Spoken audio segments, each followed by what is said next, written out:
Welcome to Kenton's videos. Enjoy the video. You begin by confirming basic, lawful prerequisites. Do this now. Make sure your iPhone runs the latest iOS and two-factor authentication is active. Next, match your Apple ID country to your residence and billing address. Inconsistency triggers extra checks. Have a government ID and a bank debit or prepaid card ready because Apple asks for identity verification. This is normal. Once those are in place, open Wallet, tap Apple Cash, and start the official setup flow. Don't skip verification prompts. Now you follow the core verification flow. This is the detailed middle step. Enter your legal name, address, and birth date exactly as shown on your ID because mismatches delay approval.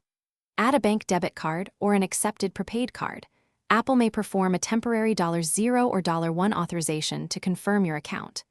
If the automated check fails, contact Apple support and provide the requested documents. Be ready to upload a photo of your ID. Make sure you respond promptly to any verification emails. Finish by enabling Apple Cash and Wallet and selecting it as your payment method. Test with a small transfer to confirm functionality.